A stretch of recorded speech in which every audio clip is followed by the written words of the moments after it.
हरि ओम। जय श्री कृष्ण। आइए आज हम लोग अपने श्राद्ध पक्ष के इस ऑनलाइन गीता ज्ञान यज्ञ में उसके 16वें दिन प्रवेश करते हैं। 16 दिन हो गए। आज हम लोग जो है वो श्राद्ध पक्ष की,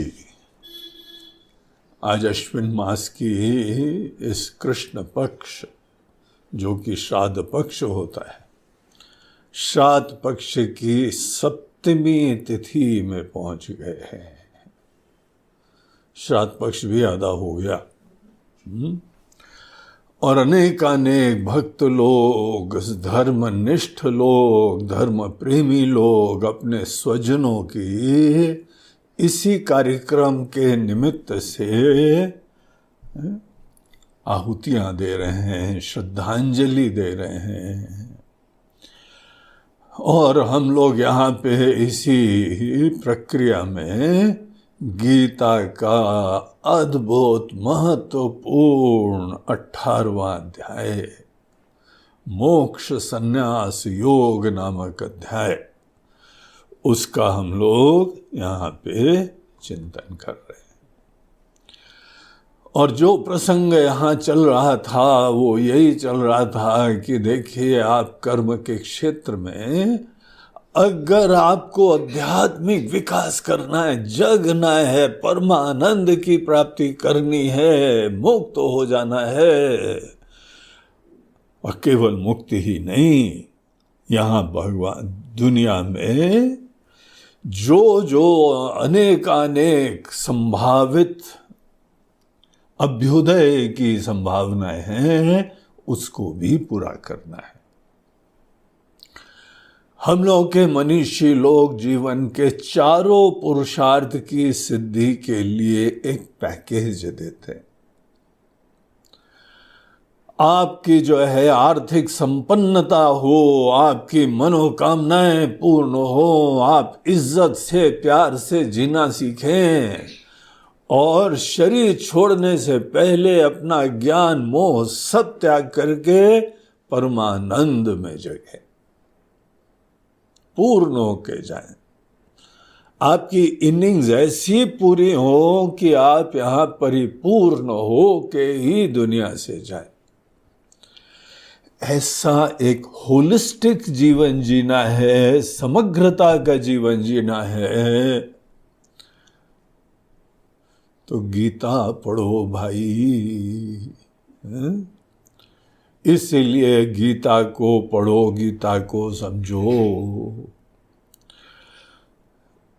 और कई बार यही आध्यात्मिक विकास और कल्याण, इसके चक्कर में कई बार अर्जुन जैसी लोग गलतियां करते हैं। अनेकों यहां सिद्धियां नहीं हुई, बाधकाएं छोड़ो जा रहे हैं। आश्रम में हमने देख लिया है, कोई स्वामी जी से परिचय भी हो गया है, अब आराम से वहां पे जाएंगे,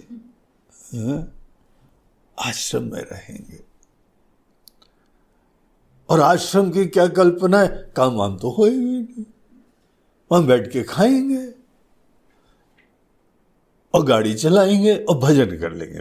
भजन हमको अच्छा लगता है, भजन करेंगे, सेवा करेंगे और जीवन कट जाएगा। What a great idea sir जी। भगवान बोलते हैं, नो सर जी, this is not a great idea. अगर तुमने व्यवहार में जीना नहीं सीखा तो आश्रम में you will be also a zero, तुम्हारा फायदा होने नहीं वाला है। इसीलिए व्यवहार से ही आप जो हैं बिकम वेरी सीरियस, और आध्यात्मिक लक्ष्य के दृष्टिकोण से जब भी कोई व्यवहार की बात आती है, ये भौतिक अनेकों लक्ष्य आते हैं, आदमी सोचता है कि बस काम धंधा चला लें और बीवी बच्चों का जुगाड़ कर लें, कुछ भोग विलास भी कर लें और इज्जत आदि की प्राप्ति कर लें, घर घोड़ा गाड़ी सब तैयार कर लें। तो नहीं, कर्म के क्षेत्र को ही आदमी को आध्यात्मिक विकास का निमित्त बनाना चाहिए। This is the message of Gita. बहुत फंडामेंटल ट्रांसफॉर्मेशन है ये, और ये भगवान का वचन है, अर्जुन अगर तुम कर्म के क्षेत्र में आध्यात्मिक लक्ष्य को ध्यान रख के काम करोगे, कर्म का क्षेत्र नहीं छोड़ना है। जो जिम्मेदारियां हैं तुम्हारी, पारिवारिक जिम्मेदारियां हैं, सामाजिक जिम्मेदारियां हैं, कोई तुम नौकरी धंधा बिजनेस कुछ भी कर रहे हो, कोई कृषि गौरक्ष वाणिज्यम कोई भी काम हो रहा है, ये ही कर्म Arjun, that is the eye opener. यही एक यूनिक दृष्टि हम लोगों को दी जा रही है। कर्म का क्षेत्र आध्यात्मिक विकास की यात्रा का श्री गणेश होता है। किसी ने बताया नहीं हम लोगों को, कभी सोचा भी नहीं हमने। हम लोग जो डिस्टिंक्शन कर लेते हैं कि यह संसारी कार्यकलाप केवल संसारी की जरूरतें पूरा करने के लिए करी जाती है ना। बोलो बोलो, है ना, बोलो बोलो। हाँ भाई, ये तो है गुरु जी, ऐसा ही है। जब भी कर्म के क्षेत्र में जाते हैं तो इसी भावना से जाते हैं कि हमारी जो है ना जुगाड़ हो जाएगा, अर्थ की व्यवस्था, काम की पूर्ति और जीवन का और आवश्यकताओं की व्यवस्था। यह भगवान हमको यही कर्म के क्षेत्र के बारे में बता रहे हैं कि अर्जुन अगर तुम you are really very serious आध्यात्मिक विकास के लिए, तो ये तुम सोचो और हम लोग बैठ के चिंतन करेंगे, चर्चा करेंगे, प्लान ऑफ एक्शन बनाएंगे, फिर इम्प्लीमेंट करेंगे। पहले हमको अपने ही मन में क्लैरिटी होनी चाहिए कि हाउ कैन माई कर्म क्षेत्र कंट्रीब्यूट फॉर माई आध्यात्मिक एवोल्यूशन।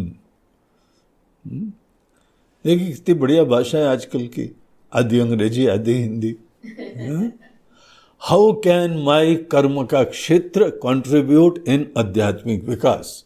इसमें कहाँ अंग्रेजी बोला, कहाँ हिंदी बोला। जब हम दोनों भाषा की खिचड़ी यूज कर रहे हैं तो पता क्या ऑब्जेक्टिव है, भाषा का इस समय कोई लेना देना नहीं है। अब लोग जो हैं ये दोनों भाषा लेफ्ट और राइट यूज करते हैं। आप अपने व्यवहार में जरा देखना, जब कर्म वर्ड्स यूज करते हैं ना, उसमें यही खिचड़ी चलती है। जब हमारे श्रोता लोग खिचड़ी भाषा यूज करते हैं तो गुरु जी लोग को खिचड़ी भाषा में ज्ञान देना पड़ता है। सो देयरफॉर आध्यात्मिक विकास के लिए one has to see Gita, study Gita, आधी अंग्रेजी आधी हिंदी। तो यहां पर चलो आधी संस्कृत भी जोड़ देते हैं। न कर्मणाम नारंभात नैष्कर्म्यम पुरुषोष्णुते न च सन्न्यसनादेव सिद्धिम समधिगच्छति। गीता का अध्याय नंबर 3, श्री भगवान उवाच, भगवान की वचन है। वहां भगवान कहते हैं अर्जुन, कर्म के क्षेत्र का एक नया डायमेंशन हम प्रस्तुत कर रहे हैं। कर्म का क्षेत्र मत सोचो हमको भोग के लिए, हमको मजा आ जाए, हमारी वासना की पूर्ति हो जाए, ये भी हो जाता है। लेकिन असली स्मार्ट लिविंग तो ये है तुम ऐसे जीवन जियो कि तुम्हारी बाकी आवश्यकताएं पूरी हो और आध्यात्मिक विकास में भी तुम्हारा ग्राफ ऊपर जाता रहे। Is it really possible? हमने तो सोचा था पहले यहां कर्म के क्षेत्र में जूझेंगे, मेहनत करेंगे, अनेकों संसारी जरूरतें पूरी करेंगे और विशेष रूप से अर्थ और काम ही हमारा गोल था। इतना अर्थ जमा कर लेंगे बुढ़ापे में टेंशन ना हो, है ना? बोलो बोलो। इतनी कामना की पूर्ति कर लेंगे कि हम रियली फ्री हो जाएं इन चीजों से। भगवान बोलते हैं no, that approach is not right. Arjun देखो, यहां पे अगर कर्म के क्षेत्र को आध्यात्मिक विकास के लिए प्रयोग करना होता है ना, तो फंडामेंटल समझो थोड़े। किसको आध्यात्मिक विकास बोलते हैं? जब भी आप करोगे, अगर करोगे, इस जीवन में शरीर रहते रहते अगर करोगे तो क्या होगा? आध्यात्मिक विकास होता है कि तत्व का विवेक प्राप्त करना। मोक्ष साधन भूतम तत्व विवेक प्रकारम वक्ष्यामः। अभी हाल में हम लोगों ने कैंप कराया तत्वबोध का, उसमें शंकराचार्य जी बोलते हैं कि मोक्ष साधन भूतम, जो मोक्ष का डायरेक्ट मीन्स है, साधन है, वो तत्व विवेक अब हम तुमको बताने जा रहे हैं। उस तत्व के विवेक में बोलते हैं कि अगर तुमको ये विवेक हो जाए, तुम्हारे अंदर क्लैरिटी हो जाए, निश्चय हो जाए, इंफॉर्मेशन नहीं, इंफॉर्मेशन से कोई मुक्ति उक्ति नहीं होती, निश्चय हो जाए, दृष्टि हो जाए, ये दृष्टि की आत्मा सत्य है तद अन्यत् सर्वम मिथ्या इति। तुमको अद्वैत की सिद्धि हो गई, जगत बाधित हो गया, आत्मा पूर्ण हो गई, तुम ब्रह्म स्वरूप हो गए। तो ये विवेक ही हम लोगों का गोल होता है कि आत्मा सत्य है, ये सत्य है, अविनाशी है, अनंत है, अजन्मा है, ब्रह्म स्वरूप है, सच्चिदानंद है, हम आत्मा, ये निश्चय होता है।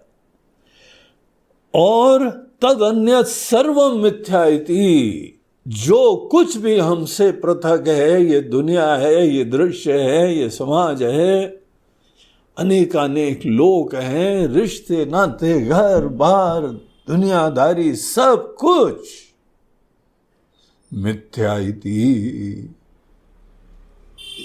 ज्ञानी लोगों की बात कर रहे हैं, जिनको तत्व विवेक प्राप्त हो गया, जिनको मुक्ति प्राप्त हो गई, उनकी ऐसी दृष्टि होती है। अगर ये दृष्टि की प्राप्ति ही मुक्ति का पर्याय होती है, तो कर्म के क्षेत्र में हम लोग इमीडिएटली ये निश्चय नहीं होता है, थोड़ा टाइम लगता है, क्योंकि इतना विपरीत ज्ञान भरा हुआ है कि हमको ये एक दर्शन हो जाए, दृष्टि हो जाए, निश्चय हो जाए। ये शास्त्रों की दृष्टि नहीं, ऐसा नहीं बोले कि भगवान उवाच, राम जी ने कहा है, रामायण में कहा है, भागवत में कहा है, और उपनिषदों ने कहा है, हमारे गुरु जी ने कहा है। जिसने कहा है उसी को आशीर्वाद मिलेगा। आपने क्या समझा है? हमारी दृष्टि ये हो जाए तब हमको आशीर्वाद ज्ञान का मिलता है। तो टाइम लगता है, इसको पहले से समझो। इतना जो है ना सम्मोहन विराजमान है, उल्टा ज्ञान विराजमान है कि धीमे धीमे ही आगे बढ़ना है। बड़ी कठिन है डगर पनघट की, ऐसे पनघट में हमको जाना है, वहां पे जगना है, तो धीरज से चलना पड़ेगा। और फर्स्ट एजेंडा यहां पे भगवान ही कहते हैं, उन्होंने बताया। ये बोलते गोल तुमको रखना चाहिए इस बात के प्रति श्रद्धा को दृढ़ करने के द्वारा। अभी ज्ञान की चिंता मत करो, डायरेक्ट तुम्हारा रियलाइजेशन हो जाए, तुम्हारा साक्षात्कार हो जाए, that is not a child's game. इतनी बड़ी बात होती है, तुमको सिंसियरली इस बात का विश्वास और श्रद्धा रखनी चाहिए। कर्म के क्षेत्र को छोड़ना नहीं, कर्म के क्षेत्र में ही तो उल्टा ज्ञान है। कर्म के क्षेत्र में ये जो श्रद्धा है उससे टोटली डायमेट्रिकली ऑपोजिट हमारा निश्चय होता है। अगर जो मुक्त लोग हैं, विवेकी लोग हैं, ज्ञानी लोग हैं, भगवान हैं, अगर वो ये देखते हैं आत्मा सत्य है तदन्य सर्व मिथ्या, एक संसारी आदमी क्या देखता है? महाराज जी आत्मा मिथ्या तदन्य सर्वम सत्यमिति। हम तो मिथ्या हैं, नश्वर हैं, छोटे हैं, जन्म मरणवान हैं, हम तो जीव हैं। अभी हमारा जन्मदिन हुआ था, आपको भी हमने बुलाया था, आप आए नहीं थे, और हम नहीं आए थे तो हमने कोई लड्डू वड्डू भी नहीं भेजे थे आपको, जो आ गए थे उन्हीं हम खिलाते हैं। अगर आप आ जाओ अगली बार तो आपको भी खिलाएंगे, हम पोस्ट से नहीं लड्डू भेजते हम। अभी हाल में हमारा जन्मदिन हुआ था, और अगर आपको डेट नोट करनी है तो नोट कर लेना, अगली बार ये डेट हमारी है, आई वॉज बोर्न, हम जन्मे थे। और धीमे धीमे हम थोड़े बड़े हो गए हैं, अभी जवान हो गए हैं, फिर बुढ़ापे पे आने लगे हैं, और धीमे धीमे कान के पास से बाल सफ़ेद होते हैं, कान में धीमे से बोलते हैं अब बुढ़ा गए हो, अब सात्विक काम, सफ़ेद वाले काम चालू करो, काले वाले काम बंद करो। धीमे से शिष्टाचार से बाल जो है हमको सिखाते हैं आके, और उसके बाद बुढ़ापा आ जाता है। ये ही यहाँ पे हमारी दृष्टि है कि हम जन्म मरणवान हैं, और थोड़ी देर बाद हमारा यहाँ से प्रयाण हो जाएगा। सोच के बड़ा डर लगता है क्या होता होगा मृत्यु में। मृत्यु में यहाँ से प्राण निकलते होंगे, और उसके उपरांत तो बड़ा, जब सांस भी नहीं आती तो कितनी बेचैनी होती है, घुटन होती है। हार्ट जब ठीक से नहीं चल रहा हो, और पेट भी नहीं चल रहा हो, सांस भी नहीं चल रही हो, कैसा होता होगा। यमराज जी तो बड़े टेरर हैं। भले टेरर बोलो या कुछ बोलो, आएंगे और तुमको ले जाएंगे। और ये सब चीजें दुनिया की जो तुमने यहां जमा करी है, सब खाली यहां तुमको जाना पड़ेगा। That is the fact of life. हमारी आज दृष्टि महाराज जी यही है कि हम तो जन्म मरणवान हैं, हम नश्वर हैं, हम छोटे हैं, अपूर्ण हैं, और इस अपूर्ण को जो पूर्ण कर सकता है, जिसमें वो सामर्थ्य है, शक्ति है, वो यही दुनिया है। जिसको तुम अपने ही पुरुषार्थों की सिद्धि का निमित्त समझते हो, यही दुनिया की चीजें ये तुमको वो दे देंगी जो तुम्हारे अंदर कमी है।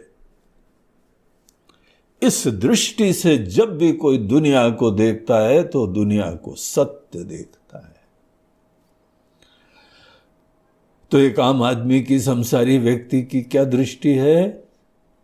आत्मा मिथ्या, जन्म मरणवान, अपूर्ण, नश्वर, और जगत समर्थ, सत्यम, आनंद प्रदाता, सुरक्षा प्रदाता, ऐश्वर्य प्रदाता।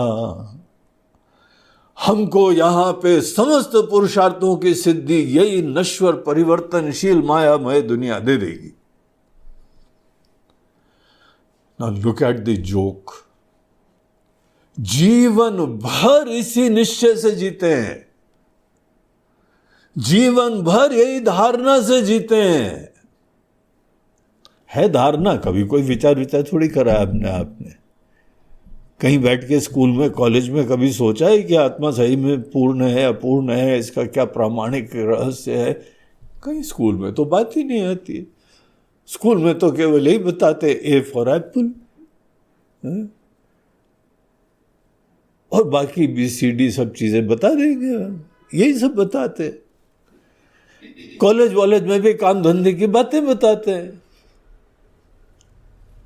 तो ये आत्मा अपूर्ण है, नश्वर है, छोटी है, ये बात सत्य है कि सत्य नहीं है, कहीं पे कोई शिक्षा नहीं मिलती, घर में भी नहीं मिलती, समाज में भी नहीं मिलती है।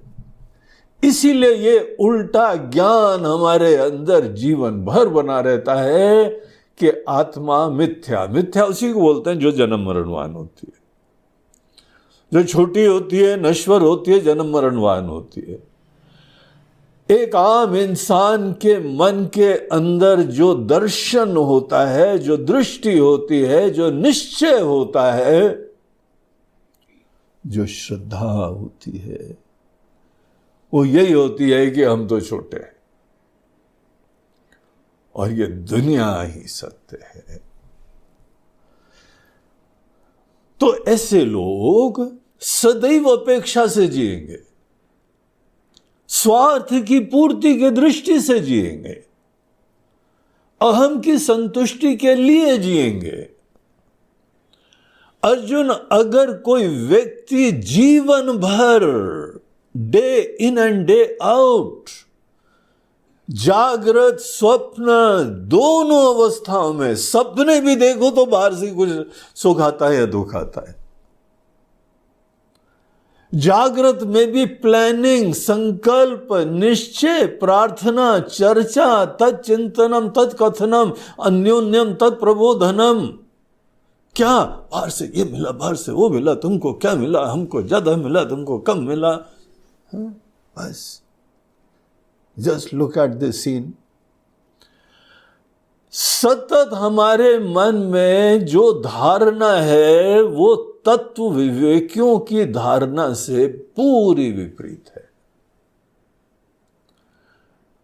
हम विपरीत धारणा से युक्त होके जब कर्म के क्षेत्र में जाएं, सतत उसी की प्राप्ति हो जाए तो खुश हो जाते हैं, और नहीं प्राप्त हो जाए तो रोना आ जाता है, आंख से झरझर आंसू बहने लगते हैं। अगर हमको बाहर से कुछ नहीं प्राप्त हो, बेइज्जती कर दी, बड़ा प्यार दे दिया, खुश हो गए, क्या प्रफुल्लित होते हैं, कैसे I am top of the world. इतना महत्व बाहर की चीजों के प्रति है। आप इस पॉइंट को देख रहे हो ना, जो हम बताना चाहते हैं।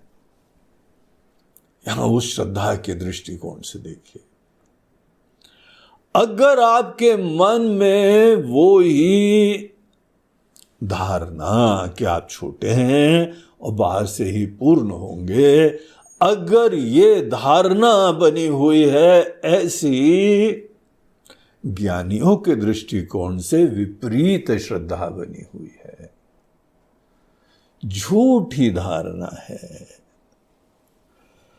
अगर कोई व्यक्ति ऐसी विपरीत धारणा से युक्त है तो जंगल में चला जाए या कहीं चला जाए, गुफा में चला जाए, आश्रम में चला जाए, अब सोचो जरा क्या होगा उसके लिए। अगर उसकी श्रद्धा तक नहीं है कि आत्मा पूर्ण है, परमात्मा स्वरूप है, तो आश्रम में जाके करेगा क्या? थोड़ी बहुत साधना करेगा, थोड़ा भजन करेगा और बोलेगा आज तो आशीर्वाद आ गया। क्या आशीर्वाद आया है? आज ये भगत आए थे, लड्डू चढ़ा के गए। अच्छा, तो यहां पे कोई भगत जो है बढ़िया लड्डू चढ़ा के गए और तुम बड़े खुश हो गए, भगवान आज तो कृपा हो गई। तुम्हारी कृपाएं क्या केवल बाहर से चीजें से प्राप्ति से ही होती है क्या? एकांत में जाना, अर्जुन छोड़ छाड़ के जंगल में जाना, it doesn't make any sense.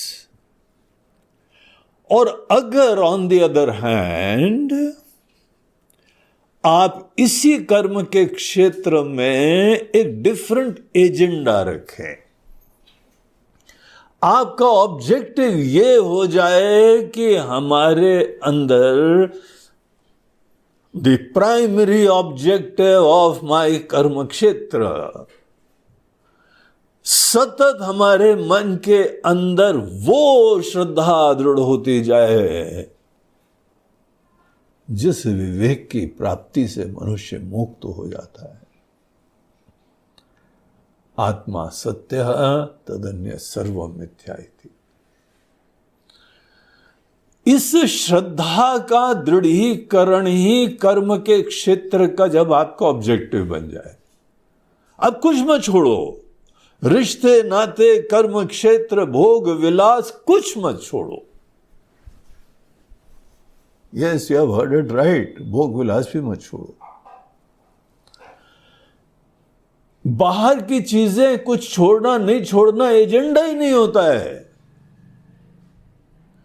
आपको जो प्राप्त करना है प्राप्त करो, लेकिन अपने मन के अंदर ये विवेक को, श्रद्धा को, अभी विवेक नहीं प्राप्त होगा, श्रद्धा एक विश्वास होता है।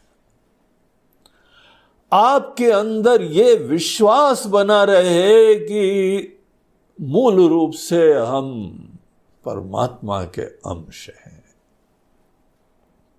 हम राम जी के दूत हैं। हम शब्द जो है बड़ी दिव्य सी चीज है, जीवंत है, सच्चिदानंद है। श्रद्धा विश्वास अभी ज्ञानवान नहीं है, कोई बात नहीं, लेकिन ऐसी श्रद्धा की बहुत महिमा है। और यही नहीं है कि आप जो है केवल पूर्ण है, सब लोग वही परमात्मा के अंश हैं, इसीलिए अभिमान नहीं होगा। जब केवल अपने आप को ही विशिष्ट देखोगे ना, तो इसका परिणाम होगा कि अभिमान हो जाएगा आपको, दूसरों के ऊपर हंसोगे, उपहास करोगे, निंदा करोगे, जोक करोगे। लेकिन अगर सभी को तुम परमात्मा का अंश देखोगे, सभी परमात्मा ब्रह्म स्वरूप हैं मूल रूप से, तो कभी तुम्हारे अंदर अभिमान भी नहीं आएगा, निंदा भी नहीं आएगी, उपेक्षा भी नहीं आएगी। इज्जत की नजरों से सबको देखोगे, सब एक हॉस्पिटल में एडमिट हैं और सब मूल रूप से स्वस्थ हैं, उनका ट्रीटमेंट चल रहा है और अल्टीमेटली अपनी स्वस्थता को सब प्राप्त कर रहे हैं। मूल रूप से सब है, लेकिन जानते नहीं है। जो चोला धारण करा हुआ है वही मैं समझते हैं, मूल रूप से जो दृश्य दुनिया है सब चेंजिंग है, दृश्य नष्ट है, देखते देखते खत्म हो जाती। That is the truth.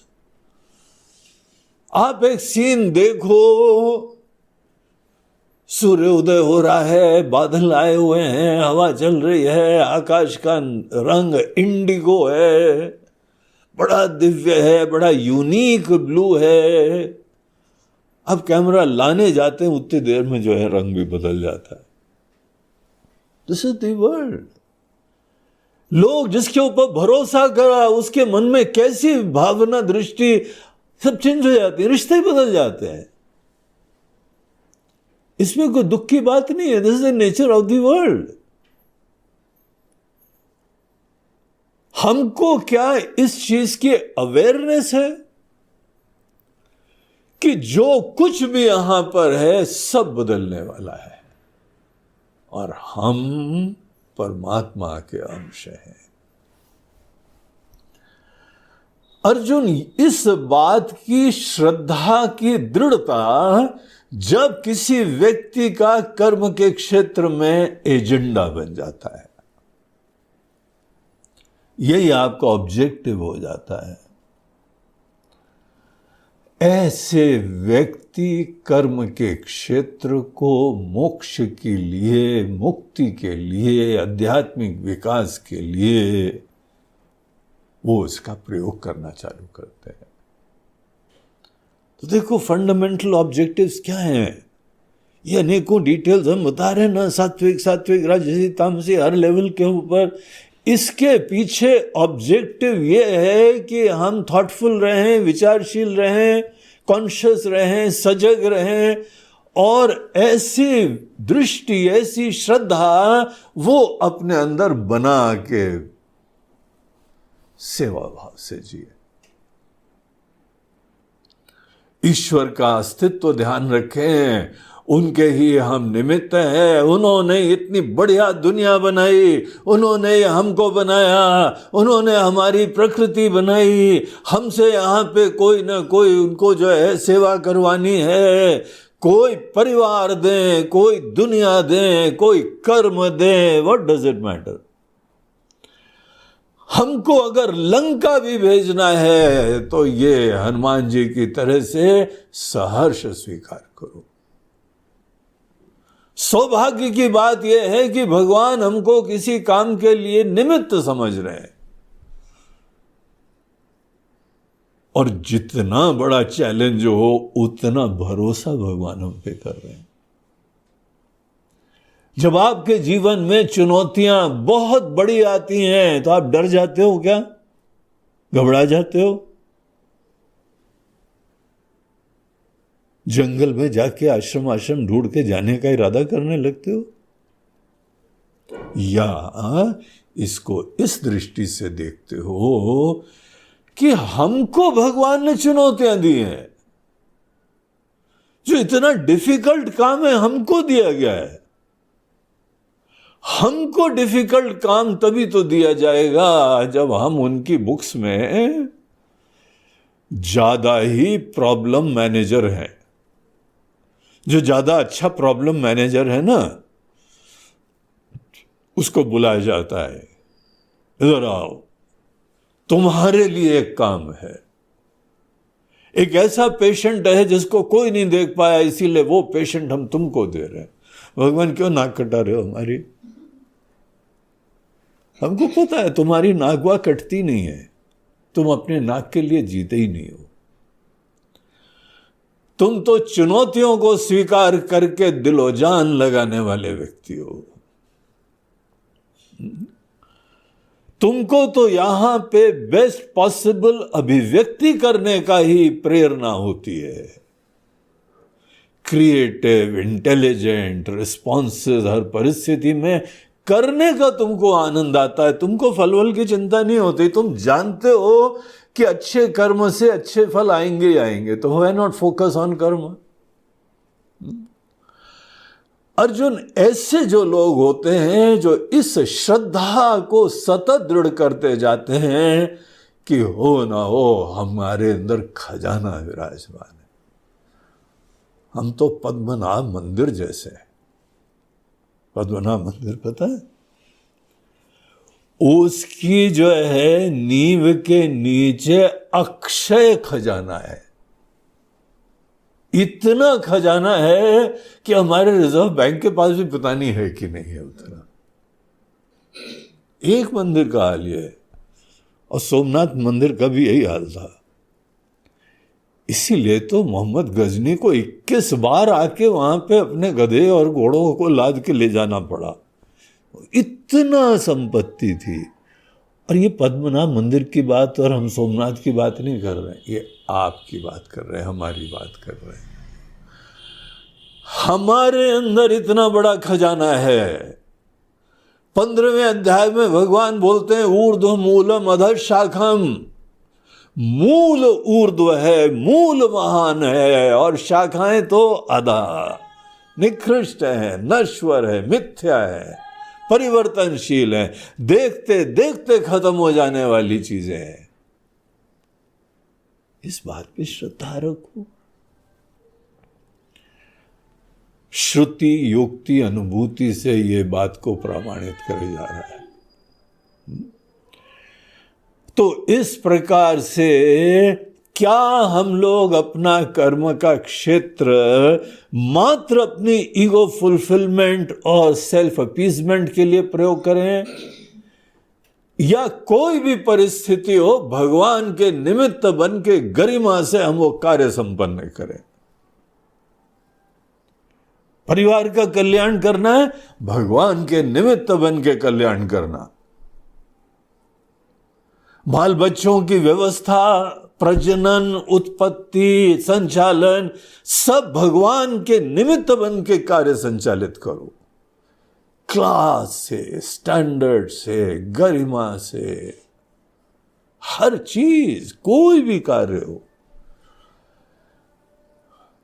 इस प्रकार की दृष्टि का समावेश, ऐसे मोटिवेशन का समावेश जब इंसान कर्म में करता है तो उसकी आध्यात्मिक विकास की तैयारियां चालू। ऐसे लोग कभी कर्म का क्षेत्र त्यागने का सोचेंगे नहीं। कर्म के क्षेत्र से हमको कुछ लेना देना नहीं है। यहां तो वही चीज सुख देती है जिसको हम सिर आंखों में बैठा ले, वही चीज दुख देती है जो हमारी इच्छा की पूर्ति न करें। हम बाहर से अपेक्षा करेंगे तभी तो बाहर से दुख आएगा। एक्सपेक्टेशंस के द्वारा ही हमको सुख दुख आते हैं। आपको कहीं लेना देना नहीं, कहीं टूर से आप गए बाहर घूमने, किसी से कोई लेना देना नहीं, वहां कोई सुख दुख आपको नहीं देता। घर में आ गए, 50 सबसे अपेक्षाएं हैं और घर में सब लोग आपको सुख दुख देने लगे। देखो रहस्य, क्यों अपनी छोटी सी दुनिया में ही इंसान को सुख दुख मिलता है? क्योंकि वो छोटी सी दुनिया में ही तो उम्मीदें और अपेक्षाएं होती हैं। अपेक्षाएं जहां रख लो वहां से सुख दुख मिलने लगेगा। अपेक्षाएं छोड़ दो, कोई चीजें जो है सुख दुख देने में समर्थ ही नहीं होती हैं। तो अर्जुन, यहां पे एक ऐसे जीवन जीने का तरीका है जहां पे तुमको कोई भी कर्म का क्षेत्र हो, तुम ब्राह्मण हो, थिंकर हो, क्षत्रिय हो, एक लीडर क्लास के हो, तुम वैश्य हो, बिजनेसमैन हो या सेवक हो, इंप्लीमेंट करने वाले हो, किसी के प्रति समर्पित हो के जो भी सिद्धांत हो तुम्हारे ऊपर भरोसा करा जा सकता है, तुम उसको क्रियान्वित कर दोगे। अच्छे शूद्र पे भी, सेवक पे भरोसा करा जा सकता है। तुम भरोसे के पात्र बन के किसी का कोई भी कार्य का क्रियान्वयन करो। कोई कहीं फैक्ट्री का लेबर हो, कोई कहीं पे जो है खेती में लेबर हो, ऐसे लेबर होते हैं एक बार काम बता दो, वो काम बहुत मेहनत से, पूर्णता से, सच्चाई से कर लेते हैं। आप भगवान के प्रति पूर्ण समर्पित होकर अपने कर्मों में ऐसे भरोसे का परिचय आप किसी भी क्षेत्र में दो। अर्जुन, जब कोई व्यक्ति अपने कर्म के क्षेत्र में ऐसी दृष्टि से युक्त होकर काम करता है तो उसके अंदर कुछ हो रहा है। क्या हो रहा है? आध्यात्मिक विकास हो रहा है। आदमी के अंदर साधना वादना के बारे में फनी नोशंस होते हैं। एकांत में जाके मेडिटेशन करेंगे, ध्यान करेंगे और भजन करेंगे, जप करेंगे, उसी से काम बनता है। तुमको अभी पता नहीं है इन साधनाओं का प्रयोजन। यहां ऐसा कोई भी साधन नहीं होता है जिसको हम लोग रामबाण दवा कह दें। एक साधन करो, उससे सब काम बन जाएगा। कोई भी ऐसा साधन नहीं होता है। हर प्रॉब्लम के लिए अलग अलग साधनाएं होती हैं। मेडिटेशन से, भजन से, पूजा से, जप से सब काम नहीं बनते हैं। दूसरी दुनिया भर के शास्त्र हैं, इतनी सारी चीजें बता रहे हैं। फंडामेंटल गोल यही रखना चाहिए कि हमारा अल्टीमेटली ऑब्जेक्टिव तत्व विवेक के बारे में श्रद्धा है। अगर आपने इस चीज को कर्म के क्षेत्र में उतार चढ़ाव में वर्षों तक जीना पड़ता है हम लोगों को, तब अनेकों जिम्मेदारियां पूरी होती है। अगर कोई व्यक्ति वर्षों तक इसी बात की श्रद्धा को दृढ़ करता जाए, ऐसे लोगों को तत्व का विवेक प्राप्त करने में कोई टाइम नहीं लगेगा। लेकिन ऑन द अदर हैंड, अगर आप जीवन भर उल्टे धारणा से युक्त हैं कि हम तो जो है दीनहीन हैं, असमर्थ हैं, नश्वर हैं और विनाशी हैं, अविनाशी नहीं है, विनाशी। भले नाम हमारे माता पिता ने दे दिया हो अविनाश, लेकिन है विनाशी। इसी हिसाब से जी रहे, डर डर के जी रहे, अपेक्षा से जी रहे, अटैचमेंट से जी रहे, पकड़ के जीते। अगर आपके अंदर वर्षों से यही विपरीत धारणा बनी रहती है, आप बुढ़ापे में कहीं पे एकांत में जाना भी चाहोगे ना, चले भी जाओगे, शांति से बैठ नहीं पाओगे। हम छोटे हैं, दीनहीन हैं, बाहर से चीजें प्राप्त होती है, बाहर से जो धन दौलत प्राप्त कर लिया उसका नाग बन के संरक्षण करोगे केवल, और अहम की संतुष्टि मात्र करोगे। अर्जुन कर्म का क्षेत्र बहुत दूरगामी प्रभाव डालता है। अगर हम लोग सोच लें कि आप सही में तत्व विवेक सवेरे शाम पूजा पाठ करते हैं, ध्यान करते हैं थोड़ी देर, कितनी देर करते होंगे? 5 मिनट, 10 मिनट, आधा घंटा। तत्व विवेक को अपने अंदर सिंसियरली लाने का काम कितनी देर करते होगे? पहले तो सब लोग की साधना के नोशंस ही अलग हैं। तत्व विवेक को कोई लाता तक नहीं है, कोई नाम जपता रहेगा बस। अगर आप तत्व विवेक को दिन में आधा पौन घंटा, घंटा भर भी आप बहुत इंटेंसली अपने दिमाग में लाते हैं, तो हमारे दिन में कितने घंटे होते हैं? 24 घंटे में मान लिया 8 घंटे तो सो गए, कॉन्शसनेस ही नहीं है, कोई चेतना ही नहीं है। 16 घंटे बचे। 16 घंटे में से अनेकों जो है समय खाना पीना, नहाना धोना, घूमना फिरना, इन सब चीज़ों के लिए करते हो। वहाँ पर भी अवेयरनेस यही रहती है, हम तो छोटे, हम तो जीव हैं, हम तो व्यक्ति हैं। और जब काम धंधा करते हो तो अपेक्षावान होके, जीव होके ही करते हो। 16 घंटे में हम सतत अपने आप को नश्वर, क्षुद्र, अपूर्ण, विनाशी जीव मान के जीते हैं और दुनिया को सत्य मान के जीते हैं। आप सोचो, एक लॉजिकल आपके सामने सिनेरियो रख रहे हैं। हम लोग जो जीवन भर वर्षों तक सतत अपने अंदर जो है ये उल्टी धारणा को दृढ़ करते रहे हैं, एक एक दिन में 16 घंटे की साधना करते हो आप। कौन सी साधना? आत्मा मिथ्या तदन्य सत्य सर्वम सत्यमिति। हम नश्वर हैं, छोटे हैं, दीनहीन हैं, अपूर्ण हैं और दुनिया ही सत्य है, यही हमको समर्थ बना देती है। यहाँ की वस्तु, यहाँ के भोग, यहाँ का विलास, यहाँ से इज्जत। आप इस धारणा को दृढ़ कर रहे हो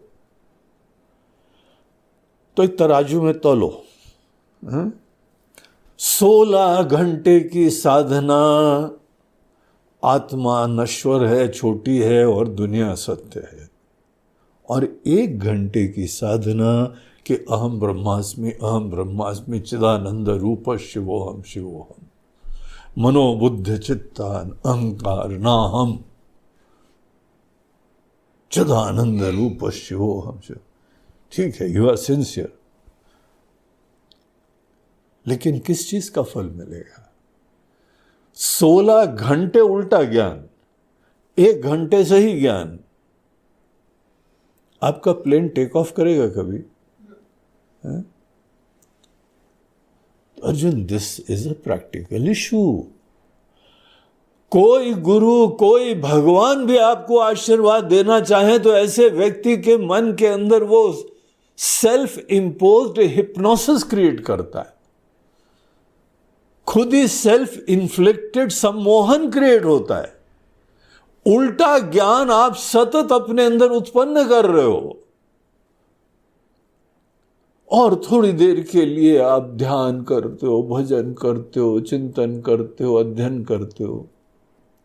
it will never bless us.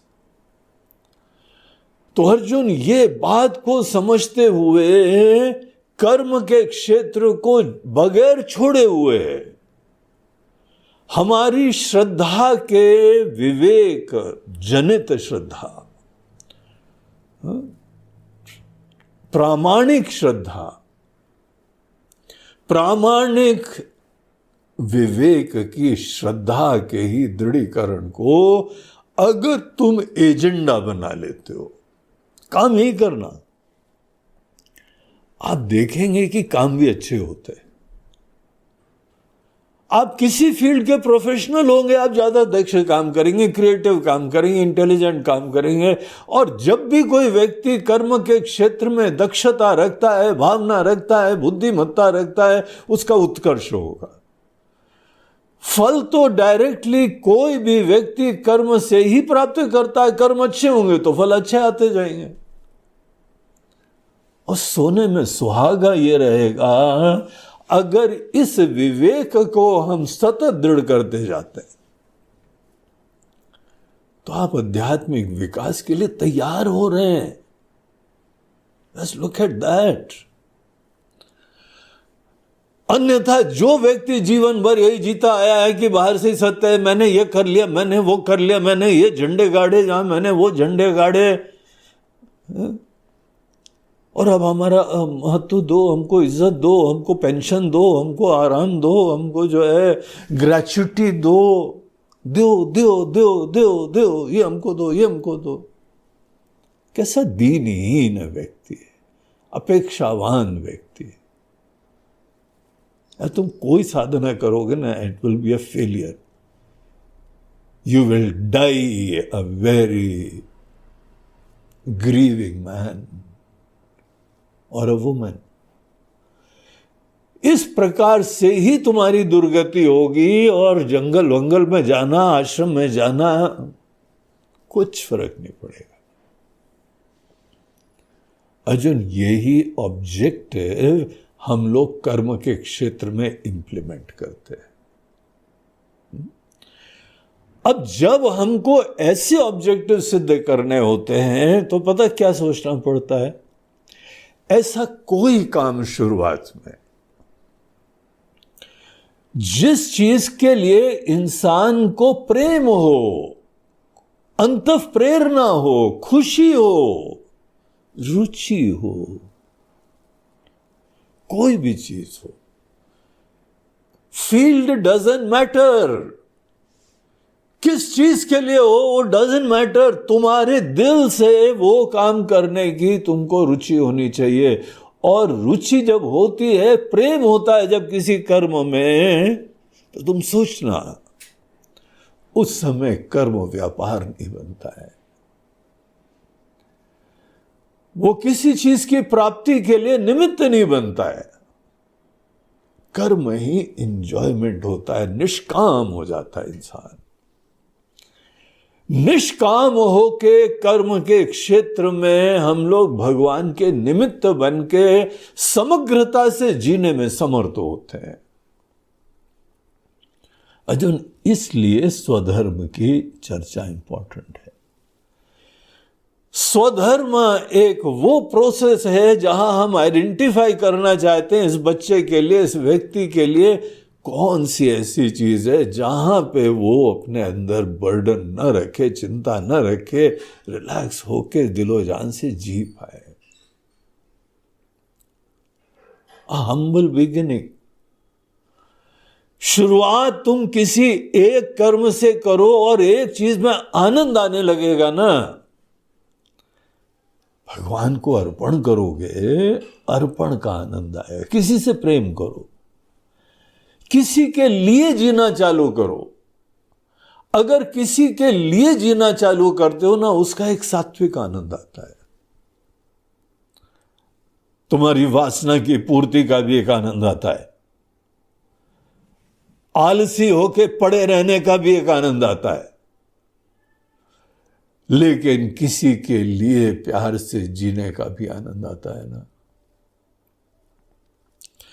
जब तुम किसी के लिए जीते हो, उस समय तुम छोटे दीनहीन व्यक्ति नहीं रहते हो, बड़े बड़प्पन से युक्त होते हो, देने वाले बन जाते हो। जो देने वाला बनता जाता है वो बड़ा होता जाता है, जो लेने वाला होता है उसी समय छोटा हो जाता है। अपेक्षावान सदैव छोटा होता है, सेवक सदैव बड़ा होता है। बड़प्पन की संस्कार का दृढ़ीकरण होने लगता है। अर्जुन, एक बार तुमको देने का रस मिल जाए ना, जैसे बच्चों का जन्मदिन होता है, हमको याद है कि वहाँ पे जब बर्थडे होती थी तो उन लोगों के पेरेंट्स जो है ना, वो टॉफ़ी लाते थे, चॉकलेट लाते थे और बोलते थे कि ये सबको बांट के आओ। देने का आनंद रखो।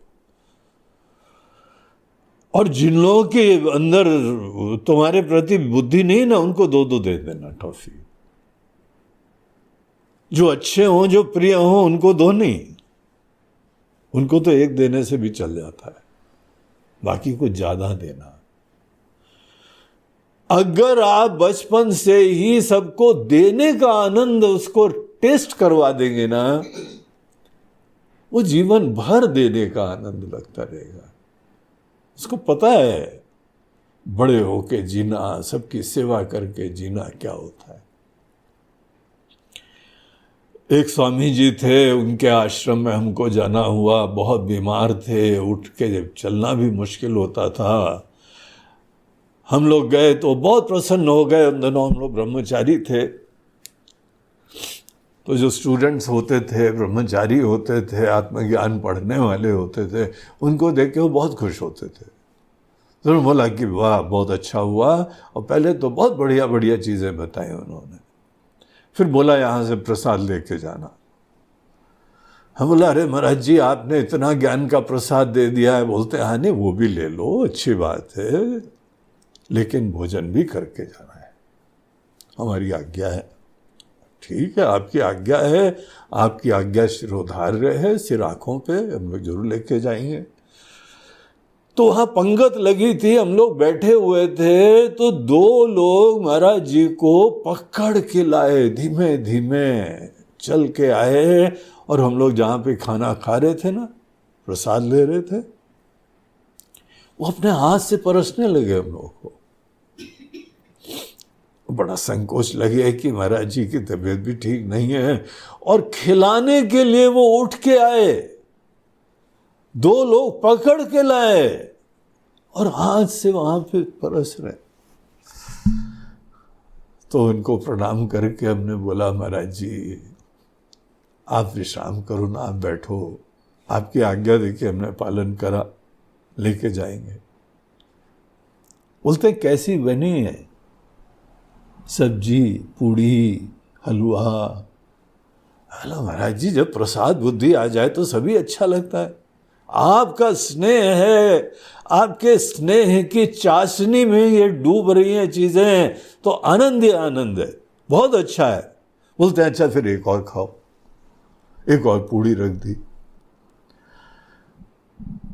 तो जब हम लोगों ने ज्यादा थोड़ा सा संकोच दिखाया तो वहीं पे स्टूल पे बैठ गए। बोलते अच्छा सुनो, एक बात सुनो, खाने का आनंद आता है ना, ये आनंद एक टाइप का आनंद होता है, और एक खिलाने का आनंद होता है। जो तुम्हारी माताएं खिलाती हैं बड़े प्यार से, सब बच्चों के हिसाब से, जिसको जो पसंद है उनको जो है मेहनत करनी पड़ती, बनाना पड़ता है, लेकिन वो खिलाती हैं। उनको काहे का आनंद आता, बचता भी नहीं कई बार एंड में। सबको जो है आग्रह करके सब खिला देती है। बोलते उनको आनंद आता है खिलाने का आनंद, खाने का आनंद और खिलाने का आनंद, दो अलग टाइप के आनंद है। देखो ऐसे ज्ञानी लोग, महात्मा लोग हम लोगों को व्यासपीठ के ऊपर बैठ के भी शिक्षा देते हैं और भोजन खिलाते खिलाते भी शिक्षा देते हैं। तो हम लोग की पूड़ी खाने की प्रक्रिया रुक गई, बड़े ध्यान से सुनते रहे, जी क्या बता रहे हैं, वेरी इंटरेस्टिंग। फिर आगे बोलते हैं खाने का आनंद राजसी आनंद है और खिलाने का आनंद सात्विक आनंद है। तुम लोग जो है उसका आनंद लो, हम इसका आनंद ले रहे हैं। तुम भी कल जाके किसी को खिला देना, तुम भी दूसरों की सेवा करना, तुमको सात्विक आनंद मिल जाएगा। लेकिन सवेरे शाम हमको खाना, हमको खाना, हमको खाना, ज्यादा खाना, ये भी खाना, वो भी खाना, तो बोलते हैं ये भी एक अलग आनंद है। लेकिन तुमको पता हो जाना चाहिए राजसी आनंद है, अहम की संतुष्टि मात्र होती है उन चीजों। कर्म के क्षेत्र को सदैव सात्विक चीजों के समावेश के लिए, भगवान के निमित्त बन के जीने के लिए, जो व्यक्ति इस एटीट्यूड से जीता है वही बुद्धिमान है, वही स्मार्ट व्यक्ति है। It is smart living. तुमको इस लोक और परलोक दोनों की सिद्धि हो जाएगी। और अगर तुम विपरीत धारणाओं से युक्त होगे, न इस लोक की सिद्धि होगी न परलोक की होगी। बाकी तुम बुद्धिमान हो। आई रेस्ट माई केस। अब आगे हमको बताने की कोई जरूरत नहीं है। इस परिप्रेक्ष्य में तुम ये यहां पे कर्म के प्रसंग को देखो। तो देखिए, जब आदमी को स्वधर्म की बात बताई जाती है तो क्यों स्वधर्म की बात बताई जाती है? स्वधर्म वो है जहां ये आदमी के अंदर कोई अपेक्षा, कोई चिंता नहीं होगी, कर्म में ही इंजॉय करेगा, वहां सेवक बन के जी पाएगा। Chances are more brighter. और उतने में साधना खत्म नहीं होगी। आपने अपने जो है वर्ण के हिसाब से कर्म कर लिए, बस निपट गए। बोलते नहीं, निपट नहीं गए, अभी कुछ और करना है। तो स्वकर्म निरत सिद्धिम यथा विंदति तशृणु। अर्जुन अब डिटेल हम बता रहे हैं और क्या क्या करना पड़ता है। तो वो चीज अगले श्लोक में हम लोग पढ़ें। भगवान वो बहुत सुंदर अद्भुत सा प्रसंग चालू करते हैं। तो आइए 46 श्लोक को हम लोग चैंट करें। यत प्रवृत्तिर्भूतानां येन सर्वमिदं ततम् स्वकर्मणा तमभ्यर्च्य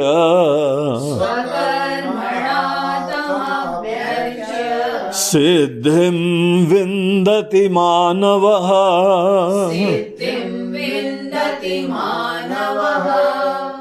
इस श्लोक को आप नोट कर लो, अंडरलाइन कर दो, मार्क कर लो। IMP मार्क करते हो ना, जब पढ़ाई करते हो तो IMP क्या होता है? इम्पॉर्टेंट। बल्कि वहां पे VIMP कर देना, वेरी इंपॉर्टेंट। आपने पूजा कर ली, आपने काम कर लिया, आपने अपनी ड्यूटी निभा ली, आपने जो है काम धंधा कर लिया, आपने दुकान चला ली, फैक्ट्री चला ली, खेती कर ली, अरे जी यही हमारा स्वधर्म था, हमने अपने स्वधर्म के हिसाब से पूरा कर लिया, और हमारे जैसे लोग जो हैं वो पढ़ा लिए, क्लास भी करवा दिया, पढ़ भी लिया, पढ़ा भी दिया, ये सब भी कर दिया। बोलते हैं ये सब बहुत अच्छी बात हुई, you are on the right track, तुम्हारी जो ड्यूटीज थी तुमने बहुत अच्छी तरह से निर्वहन करा, ये बहुत ही खुशी की बात है। तुम्हारे जैसों को जो अपनी ड्यूटी अच्छी तरह कर रहे हैं उनके लिए ये हम यहाँ पे कोई विशेष बात बता रहे हैं। तुमको सदैव ये ध्यान रखना है, सवेरे से चार्ज होके निकलो। सवेरे का समय केवल नाम के लिए जो है मैकेनिकली भगवान का नाम जपने के लिए नहीं होता है। मैकेनिकली तो कभी मत करना किसी चीज को, भावपूर्वक सजगता से करना। अगर ओम नमः शिवाय बोलो तो शिव जी को याद करो, सर्वज्ञ सर्वशक्तिमान करुणा निधान को याद करो, उनकी अनंत बरसती हुई कृपाओं का स्मरण करो और उनको बहुत प्रेम से नमन करो, तब नमः शिवाय होता है। बगैर अर्थ जाने हुए समझे हुए बगैर भाव से ओम नमः शिवाय ओम नमः शिवाय ओम नमः शिवाय, और फिर देख रहे कितना बचा हुआ यार, माला ही नहीं खत्म हो रहा है आज तो, कुछ फायदा नहीं होगा। तुम्हारे जीवन में कोई परिवर्तन नहीं होगा। बहुत भाव से करना ये तो एक चीज है, लेकिन वहां पे ही नमन खत्म नहीं होना चाहिए।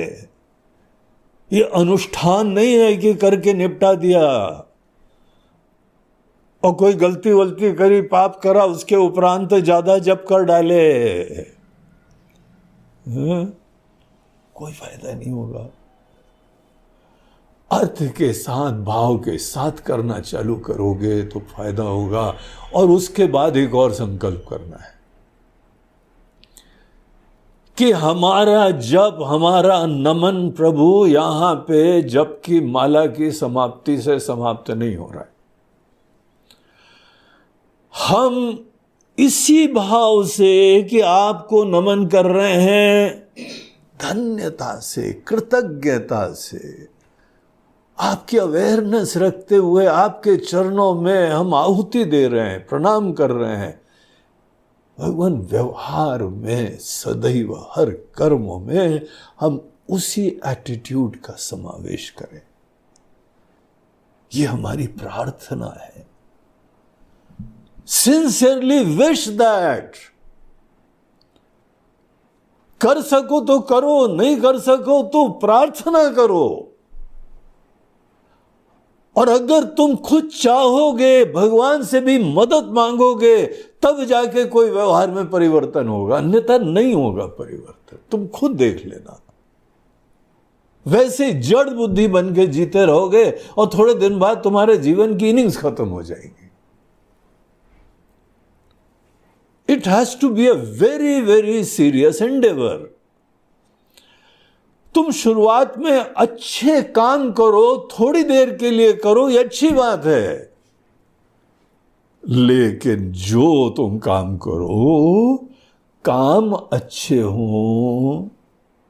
ये बड़ा एक नोशन है कि काम अच्छे होते हैं। कुछ पूजा कर लिया है, जब कर लिया है, गणेश जी को भी बैठा लिया महाराज जी, और गणेश जी का विसर्जन भी कर लिया है। सब अनेकों बार ईगो फुलफिलमेंट के लिए होता है, सोशलाइजेशन के लिए होता है। अनेकों जो है यहाँ यंगस्टर्स लोग हर जगह आजकल गणेश जी बैठाते हैं। हमने एक से पूछा तुम इतने गणेश जी के भगत हो? बोलते स्वामी जी थोड़ी बहुत तो है भक्ति, बहुत तो नहीं है, लेकिन ये क्या होता है कि गणेश उत्सव के चक्कर में हम लोग जो है ना चंदा लाते हैं, उसके उपरांत तो थोड़ा फंड जमा हो जाता है, और डेली बाद में बैठ के पहले तो नाश्ता होता है। उतना पैसा होता नहीं है हमारे पास, और घर में भी सब लोग देते नहीं हैं। तो गणेश जी की कृपा से हम लोग खाते हैं, पार्टी करते हैं। गणेश जी की कृपा से जो जो म्यूजिक का प्रोग्राम करना था ना, वो फंड आ जाता है, तो हम लोग म्यूजिक का प्रोग्राम करते हैं। हमारी जैसी आवश्यकताएं हैं, जरूरतें हैं, वो सब हम लोग गणेश जी की कृपा से करते हैं। अब देखो, ऐसे गणेश जी की कृपा से कोई विशेष काम करने से पुण्य होता है? तीर्थ में चले जाओ। अब कई लोग यहां इंदौर आना होता है, महाराज जी हम महाकाल होके आते हैं, हम ओंकारेश्वर से दर्शन करके आ जाएंगे। ऐसे सुन के तो अच्छा लगता है कि हाँ देखो, भगवान की बड़ी श्रद्धा है इनके अंदर। लेकिन एक और नोशन है कि वो कर्म में ही पुण्य होता है, दूसरे कर्मों में पुण्य नहीं होता है। और आश्रम के शिव जी की पूजा में तो वो बात थोड़ी है जो महाकाल में होती है। ये नोशन है उसमें। शिव जी को सर्वव्यापी नहीं देखता है, शिव जी को कण कण में नहीं देखते। वहां वो विशेष जगह, विशेष रूप, विशेष स्थान, वहां विशेष कर्म, वो पुण्य लाता है। अब ये तुम सोच लो, तुम्हारा जीवन है ये, तुम्हारा नोशन कितना वैलिड है, कितना प्रामाणिक है, बुद्धिमान इंसान हो। ये गलत है, झूठ है। तुम वहां पर भी अच्छी भावना से शुरुआत में करो, उसके बाद जो तुमने भगवान की भक्ति, सेवा, समर्पण, शरणागति एक पवित्र स्थान में सीखी है, वो हर जगह अप्लाई करो।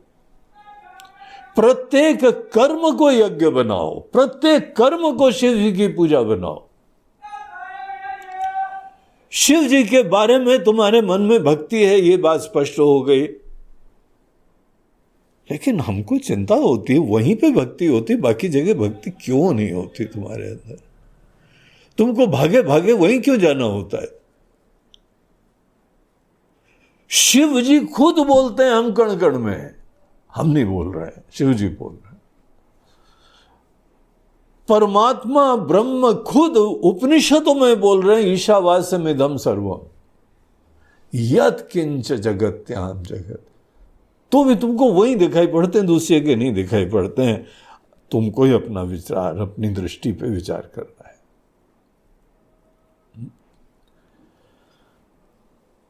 तुमको अंततः वहां से कोई शिक्षा लेके जीवन में सब कर्मों में शिव जी की भक्ति, सेवा, अर्पण, ये वहां पे यूज करना चाहिए। ये गीता का दर्शन है। हर व्यक्ति को जो काम करना हो, सतत उसके अंदर वही पूजा भाव, यज्ञ भाव आ जाए। पूजा का इतना आनंद है तो इतनी कंजूसी क्यों करते हो? इतने माइजर क्यों बनते हो कि उसी जगह करेंगे, बाकी जगह तो स्वार्थ की पूर्ति करनी पड़ती महाराज जी। हर जगह पूजा का आनंद लो, हर जगह शिव जी के भक्त बनो। पूजा की सामग्री में वहां पे फूल है, अगरबत्ती है, वहां दीपक है, वहां पे अनेकों जो है अक्षत, कुमकुम आदि है, और नारियल है, प्रसाद है। क्या उसको ही अर्पण करने के समय भक्ति भाव होगा क्या? आप जब भोजन करते हो उसको भी यज्ञ बना सकते हो कि नहीं? हृदय में भगवान कृष्ण बोल रहे हैं 15वें अध्याय में कि हम तुम्हारे पेट में जठरा अग्नि की तरह प्रज्वलित होते हैं। अग्नि होती है वो, और भोजन आहुति होती है। क्या तुम्हारे भोजन के समय वही दृष्टि तुमने लाई? तुम पूजा की भावना का समावेश कर सकते हो, है? बल्कि अपने जो भी कर्तव्य भगवान की आज्ञा से मिले हैं उनमें तो जरूर करना चाहिए। हमारा स्वधर्म ईश्वर के द्वारा दिया हुआ कर्म के क्षेत्र की आज्ञा और प्रेरणा है।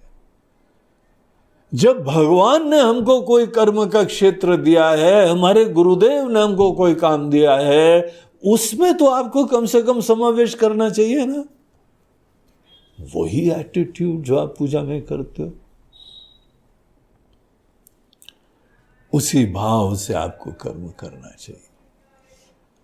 तो हमारी पूजा यज्ञ इसका एक्सटेंशन करो, इसको संकुचित मत रखो।